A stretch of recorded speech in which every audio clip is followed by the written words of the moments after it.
starboardy flavor. So I wouldn't store them. If you're going to try to store something for multiple years, either deep freeze them, triple bagged, or can them is your best bet. So I don't know. The best way. Yeah. Just an aside, is there any other use for any other part of the coffee, like the chaff, or like when it's in berry form, or is there? I mean, I don't know anything about coffee aside from drinking it, but chaff is good for your compost. I hear you can feed it to cats, and then when they poop it out, you can do that. No, that's the coffee cherries. Oh, the coffee cherries. Yeah. Kopi Luwak. Yeah, that's horrible. Yeah, it's gone all day without even hearing it. It's super expensive and it's interesting, but it's horrible. Have you had it before? Mm-hmm. Yeah. If it was natural, I wouldn't have a problem with it, but the majority of it is done by taking cats and putting them in cages and force feeding them coffee beans. Oh, gross. So it's nasty. Leave it alone.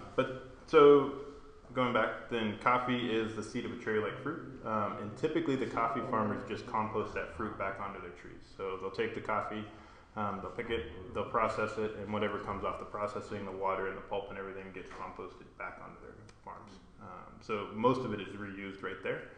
Once you get it at home, there's not a lot that comes off of it other than the chaff and then the grounds after you're done brewing.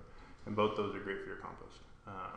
You can grow mushrooms in the coffee grounds, which is another use. But there's not a lot. Soap, you can make soap out of coffee grounds. Really good for the skin.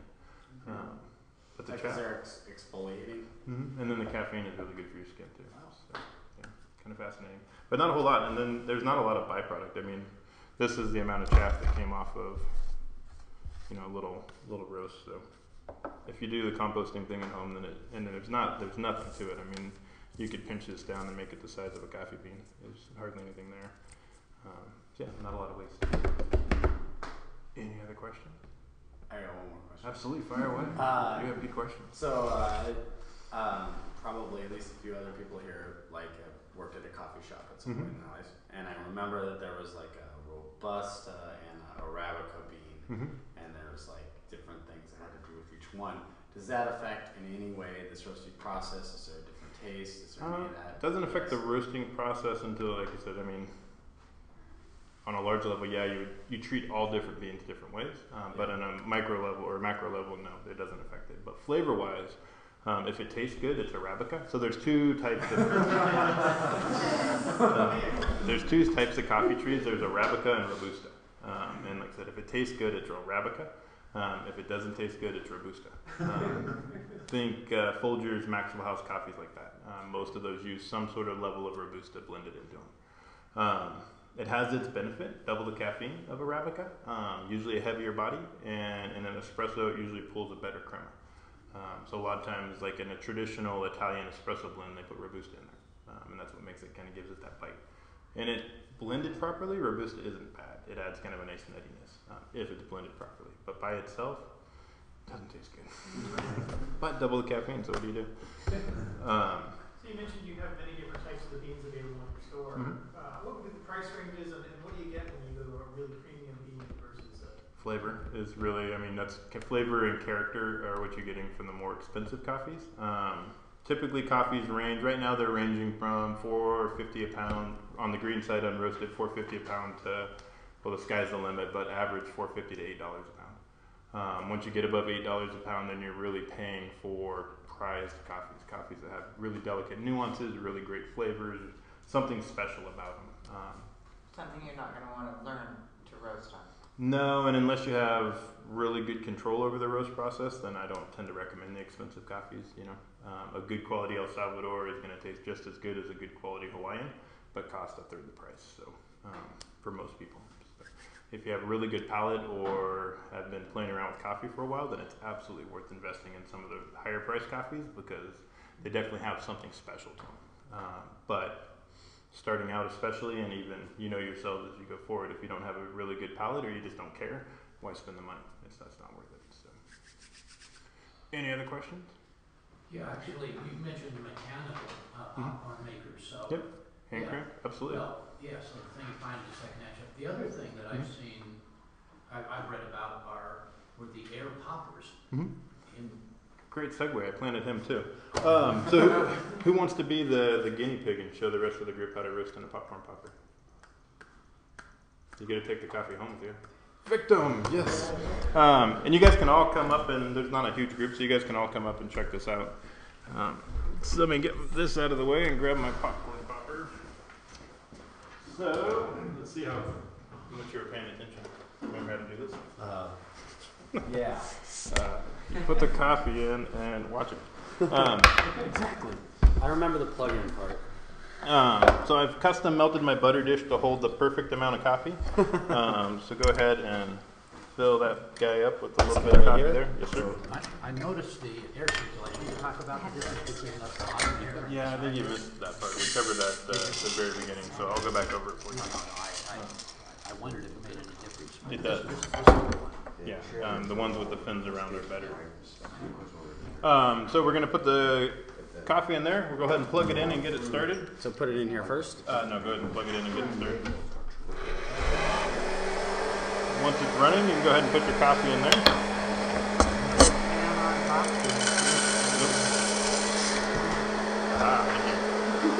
So if you look real quick, when you first put the coffee in, it doesn't move around all that much in the popcorn popper. So at this point, you're going to want to give it a little bit of a helping hand. And you're not going to hurt the coffee, so you don't have to worry about being gentle. You just kind of crank it out. The idea here is that you're moving the beans around so that you get an even and consistent roast.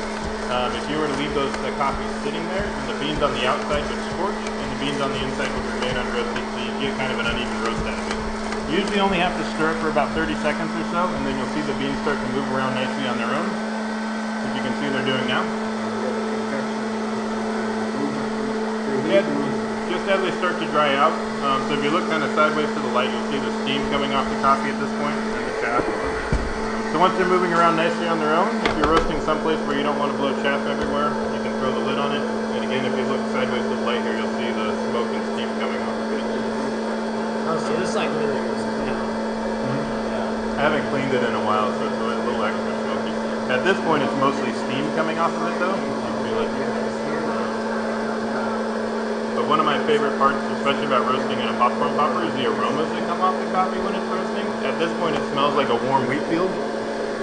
I remember bucking hay as a kid, and it just reminds me of bucking hay. I get itchy thinking about it. But yeah, so it starts off smelling like a warm wheat field, and it goes into cookies baking, onto nuts roasting, into chocolate forming, and eventually oil burning if you go far enough. So it keeps going through these really amazing aroma steps. And if you have a really good nose, then you can train yourself to roast solely off the smell. Like you can pick out, okay, at this point it smells like fresh mown grass, this is happening. At this point it smells like this is happening. I just get nostalgic. That's all it happens to me.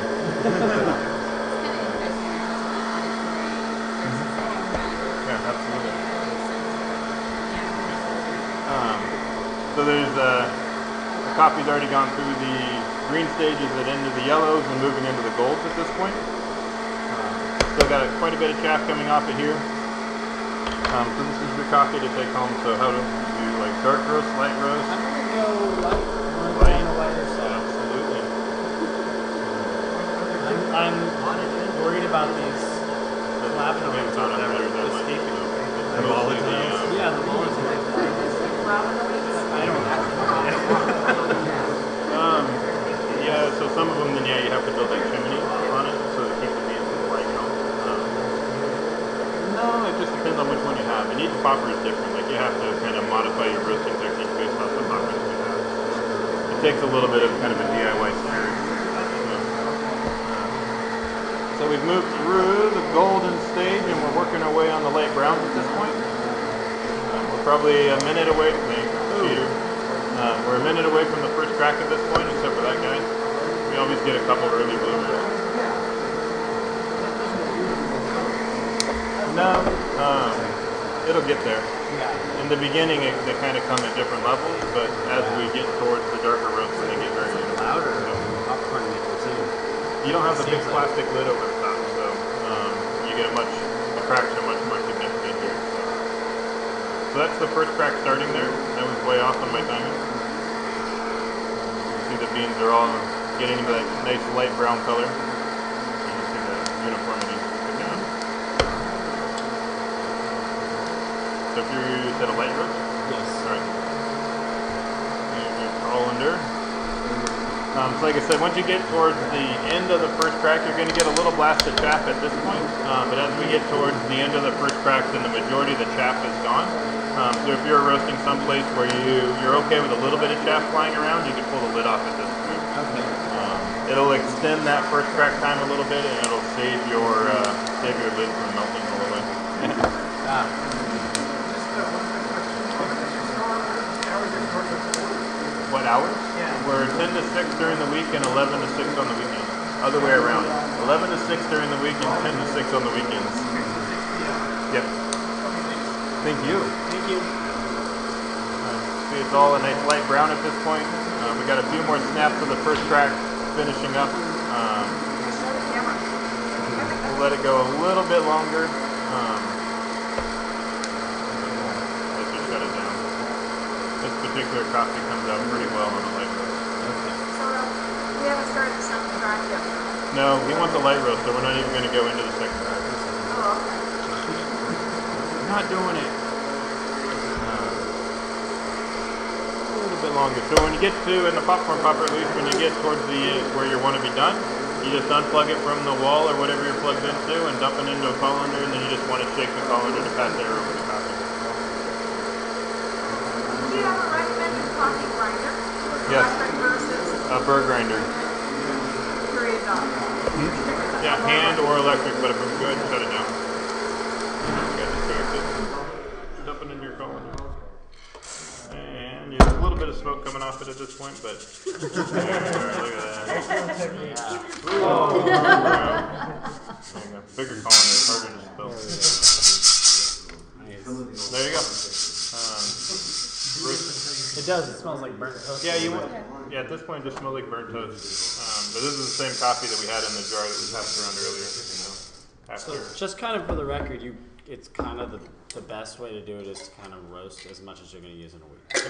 Yeah, we tend to recommend that you figure out what you're going to consume in a 5 to 7 day period and roast that much. Some people like to roast a little more often, so then you figure out what you're going to consume in 3 or 4 days and you roast that much. For me, this would last about a day at the most. Well, so you have to budget your time because you got 24 hours before you can use your fresh food. Yeah, it takes a little bit of planning. I mean, if you wanted to, then you could absolutely throw this in a grinder right now, and I've done it on more than one occasion, woken up in the morning and like, oh no! Roast a quick batch, cool it off, throw it in the grinder, grind it up, brew it. It makes an okay cup of coffee, but the way humans taste is we base our taste off of smell. So if things don't smell good, they don't taste good. So at this point, it just doesn't have a lot of smell to it, so therefore it's not going to have a lot of flavor.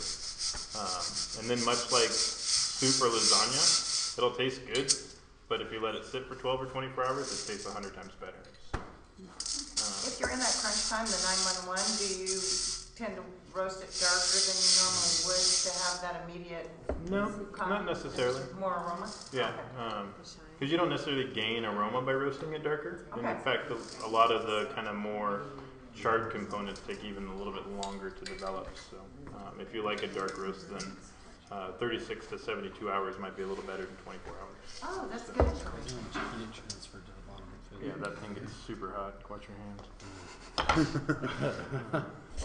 You can dump them in here if you like. There you go. Coffee roasted in a good old popcorn popper. Awesome. Told you I was lying. So when is it functionally cool? Right about now.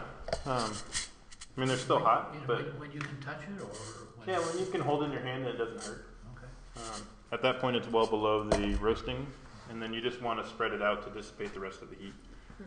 If you're doing multiple batches, then like spread it on a cookie sheet or a colander like this where it can kind of spread out, and let it finish cool. Roast another batch.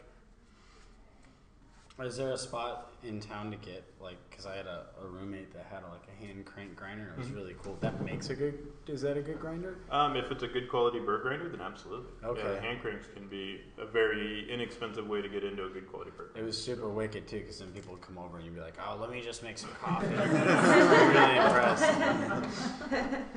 Well, I had heard from some people that the electric grinders, if you're not careful, you can burn your coffee. Yeah, it's more of a problem with blade grinders, and you're really splitting hairs at that point, in my opinion.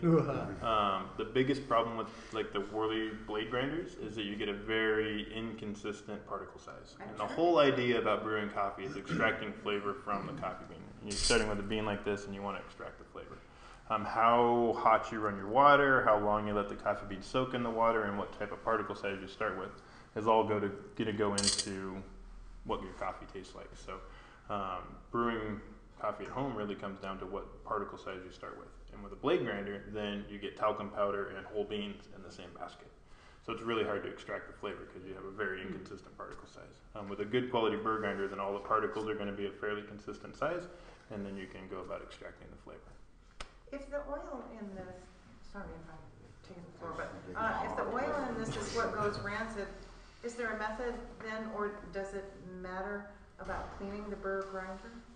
Yeah, you want to keep it clean, especially do you if run you rice through it to get the oils out of it, or I don't know that I'd run rice through it. Rice ends up being very hard, and you can run the risk of destroying your grinder.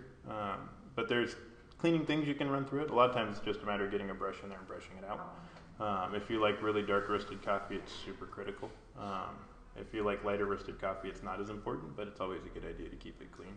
Sometimes you can just dump a small handful of fresh coffee through there, grind it through, dump it out. Put a handful in, grind it through. Just replace the oils with fresh oils. Exactly. Okay. Yeah. Any other questions on the roast process? Or? Yeah. That's awesome. Yeah, I have a question on the grinding. So absolutely. I'm using a spice grinder, and in about 18 seconds. The blade? Yeah, it's very, very uniform. It's powder. So what's wrong with powder? If you're brewing espresso, then there's nothing wrong with powder. Okay. If you're brewing any other method like pour over, then it's going to plug up the paper filter and it's going to cause the water to stay in contact with the coffee grounds too long. If you're doing it in a French press, then it's going to stay in contact with the water too long, and it's going to give you a very muddy cup of coffee. So as long as you match your particle size with the proper brewing method, then there's nothing wrong with it. But you definitely want to pick, if you have coarse ground coffee, you want to do it in French press. If you have fine ground coffee, you want to do it in some quick extraction method. Does that make sense? Well, yeah, it makes sense. So what is the optimum contact with water? It varies depending on the brewing method. Espresso is what, like 30 seconds, 24 seconds? I've never worked in a coffee shop. I can't remember. What's that? I think it's like in the 20 to 30 second. I don't know what I In a French press, it's like 4 minutes. It minutes. really comes down to your particle size. And pour over, it's 2.5 to 3.5. That's right. So it really comes down to your particle size. I don't know. I'm sure this is some kind of faux pas, but like, does anybody ever add like something to it? Like, since it's in a popcorn grind, cooker, do they add coconut? I wouldn't. Butter's gonna burn because you're operating, like I said, 420. Where we took this was about 420 degrees. Yeah. So butter's gonna burn at that point. Coconut oil might be interesting. I don't know. I mean, that's not a standard practice. So. No. Okay. The coffee has its own oil in it, so there's really no reason to add anything extra to it. But you could play around. You might find the next best thing. Oh, maybe. In a frying pan, you wouldn't want to add any. No. A clean frying pan, any uncoated pan. So you wouldn't want to use a pan that has any sort of nonstick coating because you're going to cook those coatings off, destroy your pan, and end up with Teflon on your coffee. So, carbon steel, stainless steel, cast iron, any non-coated pan in a frying pan. Well, not knowing what my popcorn popper would be over a wood burning stove or whatever, but you can achieve this result at a lower temperature, but it would just take longer. You have to reach this temperature. Just for clarity here. Can you do it in an oven? Yes. If you have an oven that can maintain 450 to 500 degrees. If you have like a pan like this where it's got holes in it, then the air is going to naturally move back and forth. But if you have a solid pan, then you'd want to shake it a little bit. Convection ovens actually work really great. You can put a whole pound of coffee on a cookie sheet, put it in there, and go to town. But the key thing with coffee is temperature and how quickly you get to those temperatures or how slowly you get to those temperatures. But coffee's never going to taste the same if you don't get to that 420, 410, 400. It's not going to crack. It's not the same thing. It may get dark. Like you could go 300 degrees and end up with coffee that's this dark, but the beans are going to look shriveled and weird, and they're not going to taste good. And it's not going to taste good at all. So. Taking off. Okay. That was awesome. That was really well thought out. Okay, thanks again, Trevin Miller.